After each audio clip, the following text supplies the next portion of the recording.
How to deal with awkward goodbyes. Goodbyes can sometimes feel awkward, especially in situations where emotions run high or when people struggle with finding the right words. Whether it's saying farewell to a colleague, a friend, or even a loved one, these moments can be challenging. Handling such situations gracefully requires sensitivity, preparation, and self-awareness. Here are some practical strategies to deal with awkward goodbyes.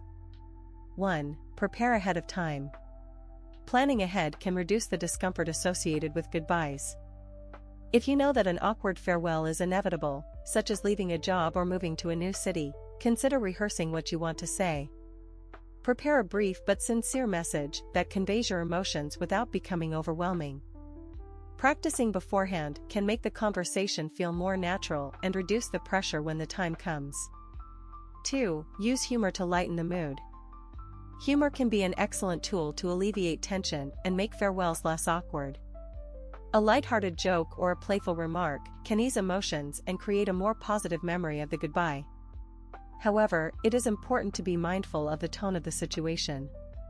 If the context is serious, such as the end of a relationship or the passing of someone close, humor may not be appropriate.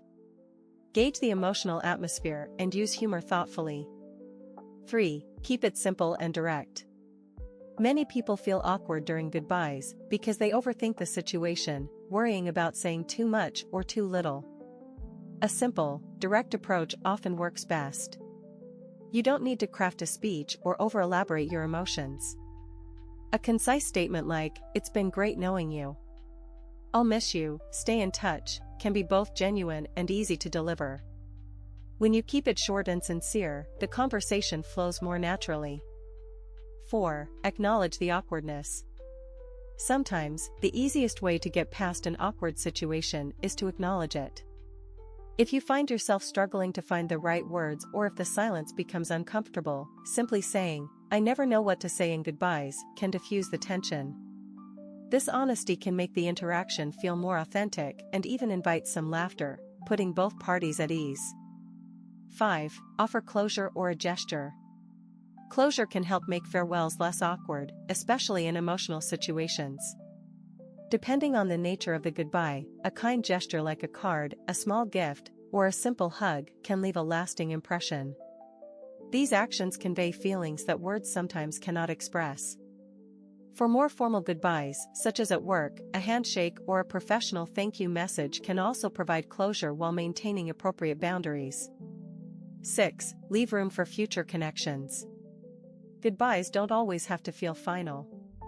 You can reduce the awkwardness by reminding the other person that it's not necessarily a permanent farewell. Saying something like, "I hope we'll meet again," or "let's keep in touch on social media," leaves the door open for future interactions. This can ease the emotional weight of the moment and make it easier to part ways. 7. Accept that it may feel awkward anyway. Not every goodbye will go smoothly, and that's okay. It's important to accept that some moments will naturally be uncomfortable, no matter how well you prepare. Rather than dwelling on the awkwardness, try to focus on the connection you shared with the person. After all, the essence of a goodbye lies in the recognition of the relationship, no matter how brief or meaningful it was. 8. Reflect and learn for the future. After an awkward goodbye, it can help to reflect on what made the interaction uncomfortable and consider how you might handle similar situations differently in the future. With practice, saying goodbye can become easier, and you'll become more comfortable expressing your thoughts and emotions. In summary, dealing with awkward goodbyes is about balancing authenticity with sensitivity. Whether you use humor, simplicity, or thoughtful gestures, the goal is to make the farewell meaningful while minimizing discomfort. It's okay if goodbyes don't always go perfectly. What matters most is that you tried to connect sincerely in the moment.